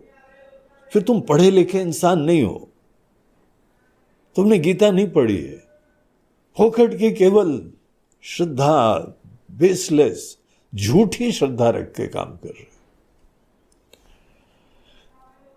तो यहां भगवान बोलते हैं कि पिछले श्लोक में हमने देखा क्या बोला, स्वे स्वे कर्मणि अभिरतः, तुम्हारे प्रत्येक स्वधर्म के अनुरूप जो कर्म करते हो उनको पूजा बनाओ, भगवान की खुशी के लिए करो। तुम भगवान के निमित्त हो, सेवक, तुम पे भगवान ने भरोसा करा है, तुमको जिम्मेदारी दी है, एक जिम्मेदारी का निर्वहन करो, जग के विवेक से, धन्यता से। अब यहां बोलते हैं कि जब भगवान को अर्पण करने की बात होती है ना, ये एक बहुत इंटरेस्टिंग महत्वपूर्ण बिंदु है कि भगवान के बारे में तुम्हारी समझ क्या है। ये भगवान के बारे में समझ इतना क्रिटिकल फैक्टर होता है कि इसको नहीं जानने से दुनिया के अंदर हाहाकार मच जाता है, झगड़े हो जाएंगे, लड़ाई हो जाएगा। आप भगवान के बिलीवर होने के बावजूद आपका कोई कल्याण नहीं होगा, क्योंकि भगवान के बारे में समझ हम आपकी भ्रामक होगी। किसको? आपके भगवान, अपने भगवान के बारे में सोचो, जो भी तुम विश्वास करते हो, राम जी, कृष्ण भगवान, शिव जी, गणेश जी, कृष्ण जी के भी भिन्न भिन्न क्षेत्रों में भिन्न भिन्न रूप हैं। किसी के प्रति तुम्हारी जिस चीज के प्रति श्रद्धा है, तुम अपने भगवान के बारे में क्या समझ रखते हो? अरे भगवान वही है पंढरीपुर में, द्वारका में, श्रीनाथ जी में। सोचो, हम लोग विचार कर रहे हैं, तुम्हारे भगवान क्या केवल बद्री और केदार में हैं? तुम्हारे भगवान क्या केवल ओंकारेश्वर और उज्जैन में हैं? काशी में हैं? अपनी समझ के ऊपर ध्यान दो। अगर आपके भगवान केवल एक रूप मात्र किसी जगह विशेष होते हैं, तो आपकी समझ अगर प्रामाणिक नहीं है, आपको आशीर्वाद के द्वार बंद हो जाते हैं। आपके भगवान, और भगवान की शब्द हम लोग सुन रहे हैं, ये गीता है, श्रीमद् भगवत गीता है, उसका 18वां अध्याय चिंतन कर रहे हैं हम लोग। और यहां वक्ता साक्षात परब्रह्म परमेश्वर नारायण खुद हमको ये उपदेश दे रहे हैं। तो वो हमको बता रहे हैं कि तुम्हारे अंदर ईश्वर के बारे में समझ क्या है। तुम्हारा जीवन बर्बाद हो जाएगा, धार्मिक कृत्य करने के बाद भी आशीर्वाद नहीं मिलेगा। इसीलिए गीता पढ़ो भाई, देयरफॉर गीता पढ़ो भाई। भगवान बोलते हैं कि जब हम लोग ईश्वर को अर्पण करते हैं, स्वे स्वे कर्मणि अभिरता, अपने अपने कर्म ही करो, तुम्हारी रुचि के हिसाब से करो, तुम्हारी प्रकृति, तुम्हारी जरूरतें, तुम्हारी इच्छाओं के अनुरूप करो। वो फील्ड हमारे लिए चिंता का विषय नहीं है। तुम जो करो क्लास से करो, प्यार से करो, ईश्वर के निमित्त बन के करो। ये सब बातें पहले हो गई हैं, अब यहां बता रहे हैं कि किस भगवान को करो। ये भगवान हमको अच्छे लगते हैं। आई लाइक दिस भगवान। जैसे रिपोर्टर होते हैं ना, तुम किसको लाइक करते हो? I like Ram ji. तुम किसको? I like Krishna ji, I like Shiv ji. तो हमारी लाइक के हिसाब से बस काम करते रहना, यही जो है हमारी पूजा हो रही है। बहुत अच्छी बात है, you like some God, okay, good enough. हमारे वहाँ बड़ी वैरायटी है, होल लिस्ट। नॉर्थ से साउथ, ईस्ट से वेस्ट, आप कहीं चले जाओ, बड़े देवताओं के रूप हैं। पहाड़ों में हर पहाड़ के देवता है, आपके कुल देवता है, स्थान देवता है। अपने भगवान, अपने देवता की समझ, this is a very very critically important component. कर्म क्षेत्र छोड़ना छाड़ना नहीं है, कर्म के क्षेत्र में अनेकों बिंदुओं पे जगना है। यहां भगवान हमको बता रहे हैं कि भगवान शब्द से व्यक्ति को क्या समझना चाहिए। रूप का ध्यान नहीं है, भगवान रूप नहीं होते। गीता के चौथे अध्याय में जब भगवान ने अपने अवतरण का रहस्य बताया तो वहां अपने तत्व का भी बताते हैं। बोलते जब प्रकट हो गए वहीं से थोड़ी हमारा कोई अस्तित्व चालू होता है। हम थे, फिर प्रकट हो गए। प्रकट हो गए वो भी हम हैं। वो आशीर्वाद देने के लिए हमने वो रूप धारण करा है, ज्ञान देने के लिए, धर्म की स्थापना के लिए। भक्तों को एक उनकी जिद थी, आग्रह था, रूप में देखना है, वो भी पूरा करा। लेकिन वस्तुतः ये हमारा मायामय रूप है, असली है ही नहीं है। हम क्या हैं, रूप लेने से पहले समझा करो। तुम्हारे भगवान जिस समय रूप लिया उससे पहले क्या थे? तुम्हारी भगवान है यार। अपने भगवान के बारे में तो विचार करना है कि नहीं, कि भगवान जिस समय आप ये ड्रेस पहन के जाते हो तो ये ड्रेस में आप बड़े स्मार्ट लगते हो। तो आप ड्रेस को प्रेम करते हैं कि भगवान को प्रेम करते हैं? आपके ही जो है स्वजन लोग जब मेकअप के बाद आते हैं, पार्लर के बाद आते हैं, तभी अच्छे लगते हैं। तो मतलब आप पार्लर वालों की स्तुति कर रहे हो, आप टेलर और बार्बर की स्तुति कर रहे हो, किस व्यक्ति की स्तुति कर रहे हो?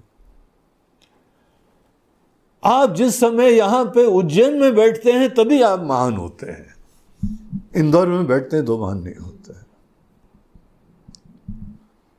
आप खुद ही विचार कर लो, आप क्या बोल रहे हो। भगवान आपके डायलॉग से खुश होंगे कि नाराज होंगे? आप जिस समय ओंकारेश्वर में बैठते हो तो वाह वाह वाह वाह, क्या बात है, धन्य हो गए। और आप इंदौर में आ जाओ तो क्या वाह वाह, कुछ नहीं वाह वाह। और आप भगवान के भक्त हो, भगवान के विवेकी हो। आपकी दृष्टि क्या भगवान के बारे में? इस पॉइंट को 46वें श्लोक में बता रहे हैं। इसीलिए हमने बोला है IMP, इंपॉर्टेंट श्लोक, जिसमें हमको हमारे भगवान का परिचय प्राप्त होता है। भगवान बोलते हैं कि ईश्वर के बारे में तुमको क्या समझ रखनी चाहिए। ईश्वर का ज्ञान प्राप्त करना चाहिए। तुम्हारे भगवान है यार, तुम्हारे स्वामी है, वो तुम्हारे सर्वस्व हैं, उनकी कृपा के पात्र बने हुए हो। संसार की अनेकों चीजें तुमको उनके वजह से मिली हुई हैं, रिश्ते नाते, घर बार, धन दौलत, यश कीर्ति, सब उनके हाथ का मैल है ये, और तुमको सब प्रसाद मिल रहा है। और जो जो मिल रहा है उसमें ऐसे रम गए हो कि भगवान की तरफ नजरें इनायत भी नहीं कर रहे हो, उनको देखने तक का तुमको टाइम नहीं है। यही कर्म फल आसक्ति के रगड़े होते हैं। कोई फल की प्राप्ति में इतना ऑब्सेशन हो जाता है कि आदमी कोई देखने में अंधा हो जाता है। वो व्यक्ति अंधत्व सदैव किसी आसक्ति का परिणाम होता है। कहीं ना कहीं उलझा है वो व्यक्ति। सामने चीज खड़ी हो, विद्यमान हो, देख नहीं पाता है, कहीं किसी और धुन में था। अरे धुन वो जहां लगते हो ध्यान दो यार, तुमको अंधा बना रहे हैं, तुमको जड़ बना रहे हैं। भगवान के पास जाके भी भगवान को समझ नहीं पाए हो। महाराज जी कोशिश तो करते हैं, श्लोक याद करे थे, लेकिन संस्कृत में है, समझ में नहीं आया। अरे तो सीख लो ना, भगवान की बात है, कहीं से तो शुरुआत करो। इतना तो भगवान के प्रति प्यार और इज्जत रखो कि भगवान के श्लोकों का अर्थ समझ लो। मैकेनिकली बच्चों की तरह रैटल आउट कर देते हो, जैसे केजी से करते आए हो। आज भी वही माइंड सेट केजी के बच्चे का ही है, अगर अर्थ नहीं जान रहे तो। हमारे भगवान, हमारे ईश्वर, हमारे सर्वस्व, हमारे स्वामी, हमारे ऊपर जिनका कृपा हस्त रखा हुआ है, उन भगवान का परिचय है। तो उसके लक्षण देते हुए भगवान यहां बोलते हैं, यतः प्रवृत्तिर्भूतानाम। बहुत इंपॉर्टेंट लक्षण है। यतः प्रवृत्ति ही भूतानाम। देखो दुनिया जड़ चीजों से बनती है ना? माया के द्वारा ये पंच महाभूत बनते हैं और यही पंच महाभूतों से पूरी दुनिया बनती है। माया भी जड़ होती है। जब तक ईश्वर का आशीर्वाद और अध्यक्षता प्राप्त नहीं होती है, माया कुछ नहीं कर पाती। ईश्वर हाथ रख देते हैं तब माया डांस करने लगती है। अपने आप में स्वतः जड़ होती है, कुछ नहीं कर सकती, उसको जड़ बोलते हैं। ईश्वर ही, जैसे हम किसी भी बिजली के इक्विपमेंट को प्लग इन करते हैं तब ये काम करता है ना, उसी तरह से ईश्वर से कनेक्ट करते हैं तब जाके सब मशीनें काम करना चालू करती है। तो जब भी दुनिया के अंदर आप कोई प्रवृत्तियां देखें, सृष्टि स्थिति विनाश परिवर्तन, आप जब भिन्न भिन्न प्रकार की चीजें देखें, यहां पे थोड़ा सा विचार करो, ज्यादा नहीं, थोड़ा सा। ये चीजें तो जड़ हैं, और ये जड़ चीजों में प्रवृत्ति कैसे हो रही है?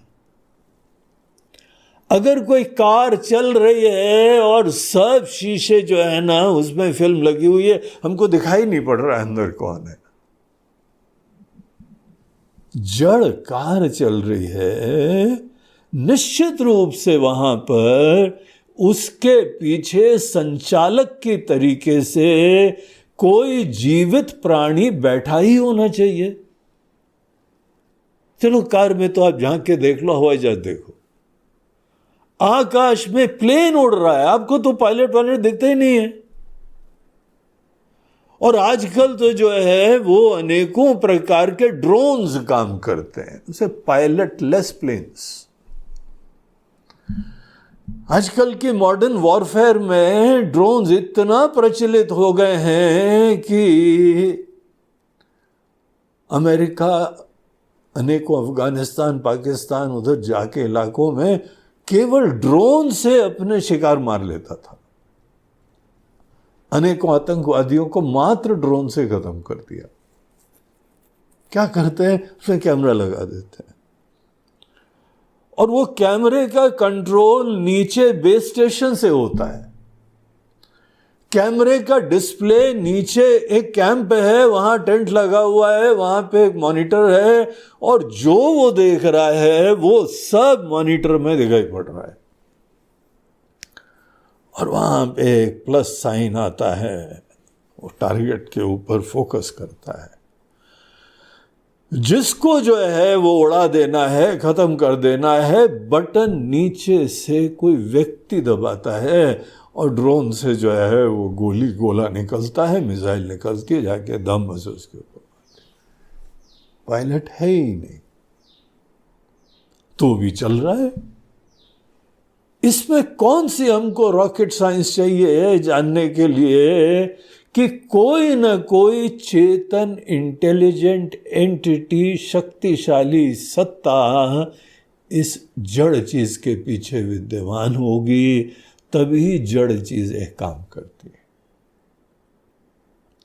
भगवान इसी पॉइंट को ईश्वर से जुड़ने के लिए एक तरीका बताते हैं। बोलते तुम्हारे भगवान, जिन भगवान का केवल तुमने मंदिर में ही जो है ना संकुचित करके रखा हुआ है, भगवान जाने क्या देखते हो उनके अंदर। अपने भगवान को ऐसे देखो कि जहां पर भूतानाम, कोई भौतिक पदार्थों में जहां पर कोई प्रवृत्ति हो रही हो, फूल खिल रहा है, जड़ चीजों में प्रवृत्ति दिख रही, पक्षी का कलरव हो रहा है, जब मर जाता है हाथ में लेके देखो छोटा सा पंचमहाभूत का बना हुआ पुतला, क्या सुंदर गा रहा था, उड़ रहा था, खेल रहा था, नकल कर रहा था। इसके अंदर जड़ चीज में प्रवृत्ति दिखाई पड़ रही थी। अर्जुन, जहां पर भी भौतिक पदार्थों में जो कि सब जड़ होती है, जड़ चीजों में प्रवृत्ति जहां से होती है, जिसके कारण होती है, यतः प्रवृत्तिर्भूतानाम, भूतानाम यतः प्रवृत्ति स्यात्। समस्त भौतिक मतलब केवल इंसान ही नहीं, कोई भी भौतिक पदार्थ अगर प्रवृत्ति होती है, एटम के अंदर अगर प्रवृत्ति हो रही है, आपकी यह शास्त्रों के द्वारा प्रदत्त ज्ञान के वजह से आपको यह दृष्टि मिलनी चाहिए कि एटम के अंदर अगर इलेक्ट्रॉन्स घूम रहे हैं, प्रवृत्ति हो रही है, सूर्य के चारों तरफ ग्रह घूम रहे हैं, मौसम का आवागमन हो रहा है, भौतिक पदार्थों में जब भी प्रवृत्ति होती है, यतः प्रवृत्तिर्भूतानां, अर्जुन वो ही तुम्हारे भगवान है।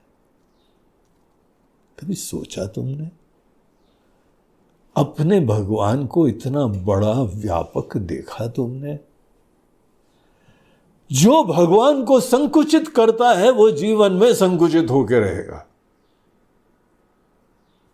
जो भगवान को भगवान की तरीके से देखता है, उनको महान देखता है, उसके जीवन में आध्यात्मिक विकास का श्री गणेश होगा। अगर नहीं देखोगे तो तुम्हारा एजेंडा बस ये रहेगा, मैंने वो भी मंदिर में निपटा दिया, ये भी निपटा दिया, ये भी दर्शन कर ले, वो भी दर्शन कर ले। भगवान को भी भगवान की तरह देखना चालू ही नहीं करा। बच्चे बिल्कुल मूढ़ बुद्धि है। अर्जुन, अपने भगवान को ऐसे देखो, यतः प्रवृत्तिर्भूतानाम, एक सूत्र ले लो, कितना उसके द्वारा हमको ज्ञान होता है। आपका शरीर चल रहा है, आपकी सांसें चल रही, आपका हृदय धड़कन करता रहता है। And what an amazing organ. 100 साल तक मशीन चालू रहती है अगर हमने बीच में रगड़ा नहीं करा तो। शरीर भूतों से, पंच महाभूतों से बना है। 100 साल आपको जो है ये गाड़ी काम देगी, काम करेगी, प्रवृत्ति करेगी, सेवा करेगी, ध्यान करेगी, चिंतन करेगी, दौड़ेगी, भागेगी, घूमेगी, फिरेगी। यतः प्रवृत्तिर्भूतानां, ये पंच महाभूतों के द्वारा बना हुआ शरीर किसके द्वारा प्रवृत्त हो रहा है? इसके अंदर प्रवृत्ति क्या जड़ चीज से आ रही है कि इसके पीछे कोई और आशीर्वाद है? चिन्मयी सत्ता का आशीर्वाद है। यह सिद्धांत इंफॉर्मेशन के लिए नहीं है, आपने नोट कर लिया, हाँ सुना था, वहां पर भी कोई मतलब नहीं है। ये तुम्हारे भगवान से जुड़ा हुआ है, हर पल देखने की बात है। अपने भगवान को इन सिद्धांतों से बड़ा करो और ये झमेला बंद करो कि कहीं पे जाके देखना है। क्या देखते हो वहां जाके? रूप देखते हो जो मायामय होता है। माया में रूप को भगवान समझ रहे हो, भगवान को भगवान देख नहीं रहे हो, और आशीर्वाद चाहिए तुमको। भगवान की करो बेइज्जती, तिरस्कार, और उम्मीद करो बड़े से बड़े तुमको आशीर्वाद मिले। जितना मिल सकता था उतना नहीं मिलेगा। केवल अस्तित्व मात्र अभी समझ रहे हो, इसका ईश्वरत्व तो अभी समझ में नहीं आता तुमको। अर्जुन, ये ही स्वधर्म के अनुरूप कर्मों को, तुम्हारे ही प्रकृति, तुम्हारे ही जो स्वधर्म है उनके अनुरूप कर्म करने के द्वारा, क्योंकि वहां पे गारंटी है कि तुम कर्मफल की चिंता से युक्त नहीं होगे। वही ऑब्जेक्टिव था। तुम्हारे अंदर जो है वर्तमान में जगने का सामर्थ्य होगा, भगवान को अर्पण करोगे तो। पिछले श्लोक में बताया, अपने अपने कर्म में ही रत रहना, वही कर्म में फोकस करना, वहां पे तुम्हारे दिमाग की गठाने कम होंगी। और ऐसे कर्मों में ईश्वर को अर्पण करो। तुम भगवान के सेवक हो, भगवान के निमित्त हो, भगवान के लिए कर रहे हो। तो अर्जुन, जब तुम अपने समस्त कर्मों में ऐसे महान व्यापक, अगर तुम समस्त भौतिक पदार्थों में जो प्रवृत्ति उत्पन्न करवा रहा है, इसको अपने भगवान देखने लगोगे, सोचो तुम्हारे भगवान कितने बड़े हो गए। तुम्हारी दृष्टि से भगवान को तुमने बड़ा कर दिया। तुम्हारे भगवान सर्वव्यापी हो गए। जहां जहां भौतिक पदार्थ है वहां तुम्हारे भगवान है। Come to think of it, हम अपने भगवान की भगवत्ता नहीं जानते थे, इसीलिए उनको एक रूप मात्र में, मायामय रूप में संकुचित करा हुआ था। तो जो यहां पे भगवान को रूप मात्र ही देखता है, भगवान बोलते हैं, अवजानन्ति माम मूढ़ाः मानुषीम तनुमाश्रितम परम भावम अजानन्तः मम भूत महेश्वरम। हम जो समस्त भौतिक पदार्थों के महेश्वर हैं, हमको वो शरीर मात्र ही समझ के जी रहे हैं। और भगवान वहां बोलते हैं अवजानन्ति माम, यह हमारा तिरस्कार कर रहा है, हमारी बेइज्जती कर रहा है। उसको उतना आशीर्वाद नहीं मिलेगा, बल्कि तिरस्कार का पाप भी मिलेगा उसको। हमारे भगवान व्यापक हो गए, हमारे भगवान बड़े हो गए।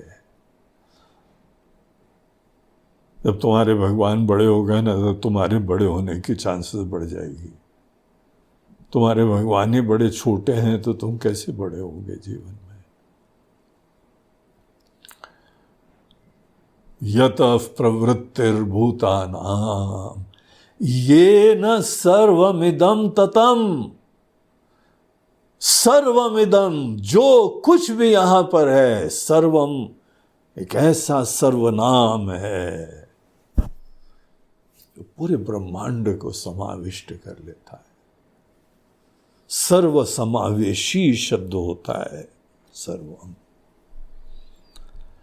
Without any exception.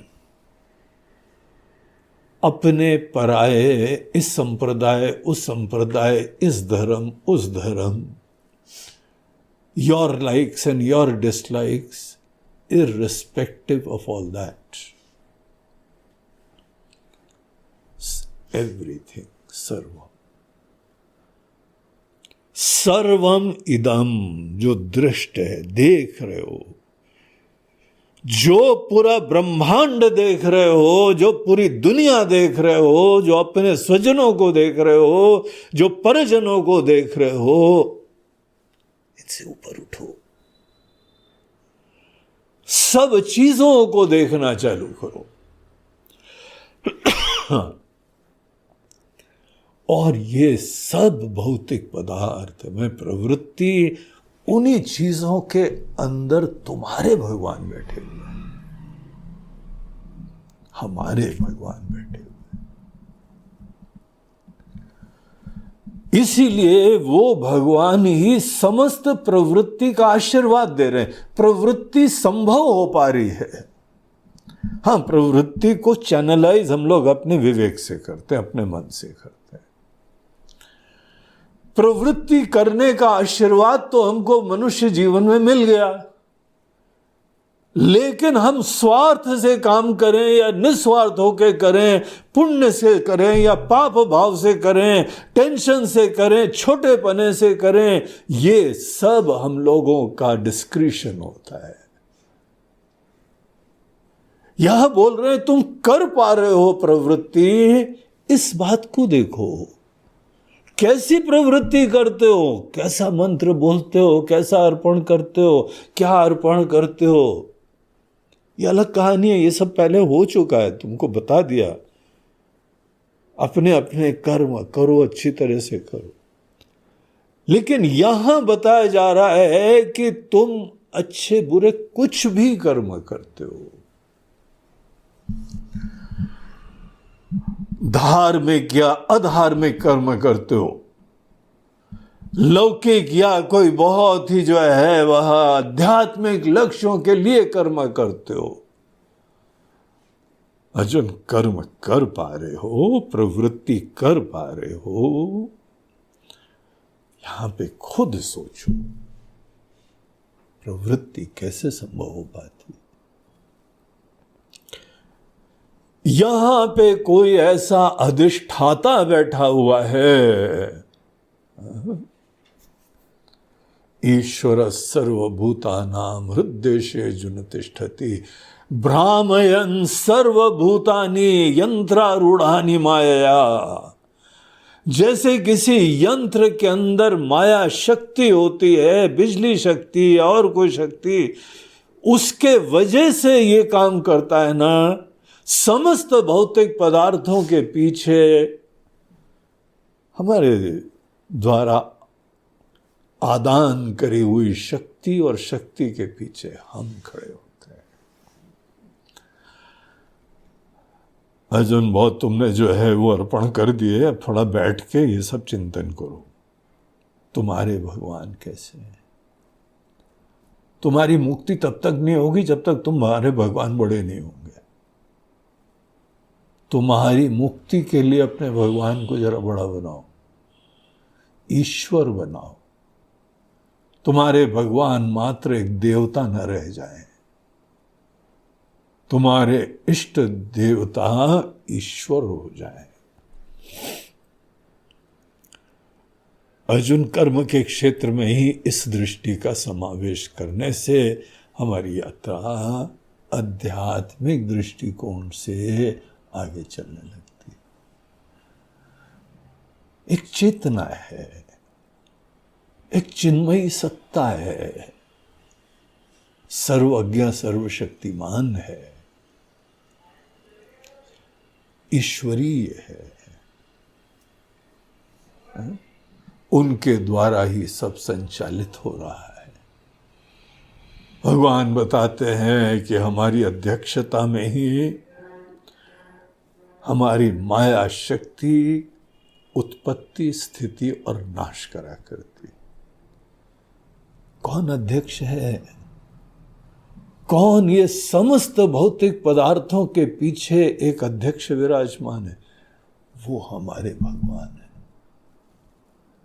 हम उनके सेवक हैं और हम उनकी खुशी के लिए काम कर रहे हैं। अर्जुन, जब ईश्वर के बारे में ऐसी अवेयरनेस रहती है तब कर्म संसिद्धिम लभते नरः, मनुष्य जो है सम्यक सिद्धि की प्राप्ति की दिशा में आगे बढ़ेंगे। तो कनेक्शन समझ में आ रहा है? अध्यात्म का और कर्म के क्षेत्र का।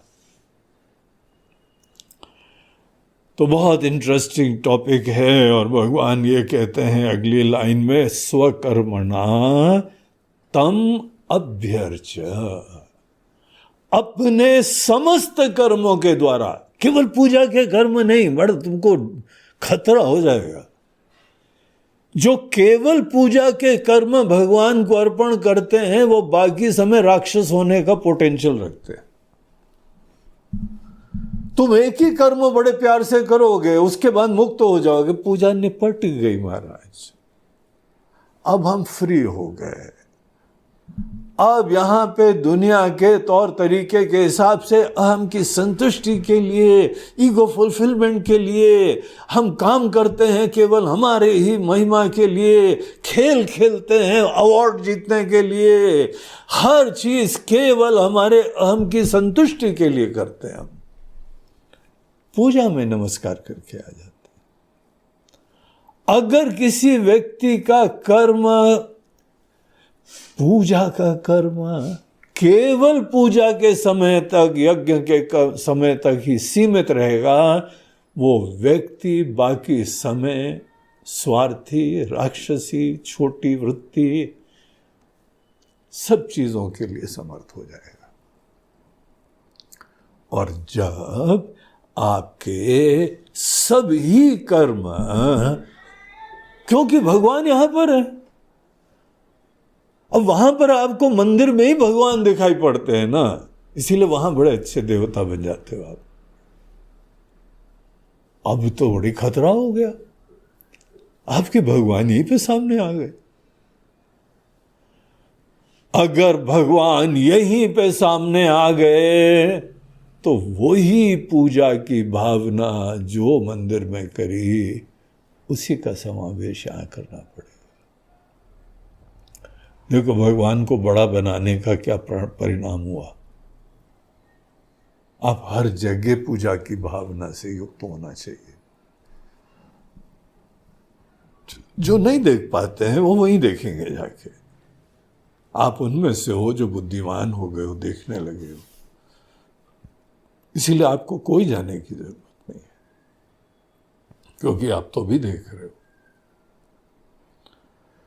यतः प्रवृत्तिर्भूतानां येन सर्वमिदं ततम, ततम बोलते हैं व्याप्तम, हर चीज व्याप्त है। स्वकर्मणा, अपने कर्म से, तम ईश्वरम, उस ईश्वर को जो सब में प्रवृत्ति उत्पन्न करवा रहा है, अभ्यर्च, अर्चना करो, अर्पण करो, स्वाहा करो।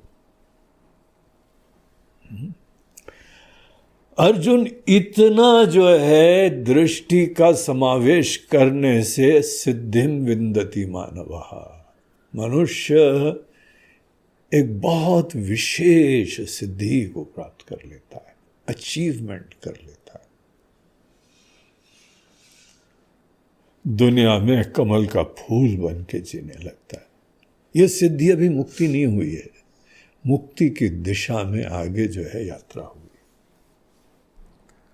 हम रेडी होने लगे, हम पात्र होने लगे। असली सिद्धि योग युक्त होने को बोलते हैं, निर्मल मन, सात्विक मन की प्राप्ति को बोलते हैं, मन मुकुर सुधारी को बोलते हैं। आपका मन रूपी शीशा शुद्ध हो जाए, निर्मल हो जाए, बहुत बड़ी सिद्धि आपने प्राप्त कर ली है। वही सिद्धि की चर्चा करते हैं। सिद्धिम विंदति मानवः, ये मनुष्य शुद्ध हो गया, निर्मल हो गया, असंग हो गया, कमल के फूल की तरह अनटच्ड रहेगा और सतत भगवान से जुड़ा रहेगा। कर्म का क्षेत्र उसके लिए टेक ऑफ करने का निमित्त बन जाएगा। अर्जुन इस प्रकार की दृष्टि के वजह से, एटीट्यूड के वजह से कर्म का क्षेत्र आध्यात्मिक विकास के लिए निमित्त और सहायक बन जाता है ना? बढ़िया बात है ना? बोलो बोलो, क्या दिव्य चीज है, क्या गीता है। बगैर कर्मों के क्षेत्र को, रिश्ते नाते, घर बार, धन दौलत, किसी चीज को छोड़ना नहीं पड़ा है? और घर में रह के ही आप बिल्कुल सिद्धिम विंदति, परम सिद्धि की प्राप्ति का आपको मार्ग मिल रहा है। तो गीता मैया की जय करो, भगवान कृष्ण की जय जयकार करो, वेद व्यास जी महाराज को भी प्रणाम करो, और जो गुरु जी आपको बताने के लिए माथापच्ची कर रहे हैं उनको भी प्रणाम कर लेना। छोटा सा, असली तो उन्हीं को करना जिन्होंने दिया है, पेटेंट राइट्स तो उन्हीं की है। लेकिन आपको बहुत अच्छी तरह आपकी भाषा में उतर के आके समझाएंगे नहीं तो फिर आपको ज्ञान व्यान प्राप्त नहीं होगा। इसीलिए गुरु की भी बहुत इज्जत वंदना करना आवश्यक होता है, अन्यथा कुछ भेजे में कोई नहीं भेज पाएगा। भेजा बोलते हैं क्योंकि ये दूसरे के द्वारा भेजा होता है। जितना आज भेजा है ना, वो किसी ने भेज दिया है। अब आज हम बहुत भेजने की कोशिश कर रहे हैं। अब पता नहीं भेजे में हमने भेजा कि नहीं भेजा, कोशिश जारी है। आज भी कोशिश पूरी हुई और कल भी कोशिश जारी रहेगी। नमः पार्वती पतये हर हर महादेव। नर्मदे हर, बोलो गंगा मैया की जय।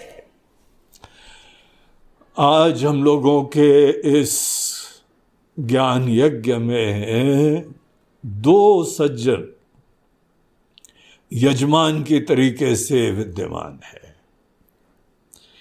एक मुंबई के आजकल के निवासी BARC, भाभा एटॉमिक रिसर्च जो सेंटर है, वहाँ पे कार्यरत एक सिक्योरिटी ऑफिसर हैं श्री संजय चौधरी। संजय चौधरी जी पूर्व में इंडियन एयरफोर्स के उसके अंदर सेवा उन्होंने करी वर्षों तक, और फिर ये जितने भी एक्स सर्विसमैन हैं उनको सिक्योरिटी वगैरह के काम के लिए सभी लोग प्रेफर करते हैं। बड़े सच्चे निष्ठावान लोग होते हैं, सिक्योरिटी के अनेकों पहलुओं से अवगत होते हैं। तो संजय और उनकी पत्नी कल्याणी, संजय और कल्याणी चौधरी संजय के ससुर, कल्याणी के पिताजी स्वर्गीय दिगंबर रामदास जोपे, उनके श्राद्ध के अवसर पर परिवार की तरफ से श्रद्धांजलि अर्पित कर रहे हैं। ऐसे लोगों के वजह से ही परिवार चलता रहा, संस्कार मिलते रहे, प्रेरणाएं मिलती रहीं, व्यवस्थाएं मिलती रहीं। वो बहुत हम लोगों के लिए कृतज्ञता के, ग्रैटिट्यूड के निमित्त होते हैं। तो बहुत अच्छी बात है कि संजय अपने ससुर जी का भी श्राद्ध इस प्रकार से आदर से, भक्ति से कर रहे हैं। आपको भी, परिवार को उनका आशीर्वाद स्नेह सतत प्राप्त होता रहे, और जरूर मिल रहा है, क्योंकि ऐसी भावना, श्रद्धा है। और उनके लिए भी आपकी प्रार्थना है, भगवान उनकी और गति महान करे। दूसरे जो है वो आज यजमान लखनऊ के एक डॉक्टर साहब है, डॉक्टर अशोक कश्यप।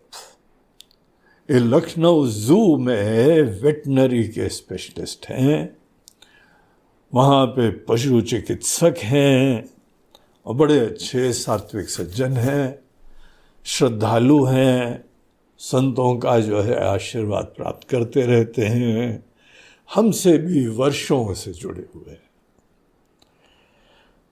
तो ये अशोक जो है, उनकी छोटी बहन निशी, जो कि वो भी बड़ी रेगुलर सत्संग में आती थी, लेकिन उनका जो है देहावसान हो गया, उनके प्रारब्ध कर्म खत्म हो गए और उनका देहांत हो गया। तो उनकी श्राद्ध के संदर्भ में बड़ा स्नेह रखता था अशोक अपनी छोटी बहन के प्रति, और जो भी कर सकता था उसके लिए खूब सेवा करता रहता था। तो आज उन्हीं के स्मरण में, उनके स्मृति में कहाँ गई है निशी, जहाँ गई है ईश्वर उनके ऊपर कृपा हस्त अपना रखे रहे हैं, और परिवार भी उनको बहुत ही अच्छी तरह से याद करता है, उनके लिए प्रार्थना करता है, उसका भी स्नेह परिवार पे भी बना रहे। सब उसके आत्मीय लोग हैं, तो उनकी श्राद्ध का यही ऑब्जेक्टिव है। आप दोनों यहाँ यजमानों को हमारा बहुत बहुत आशीर्वाद और शुभकामनाएं। हरि ओम।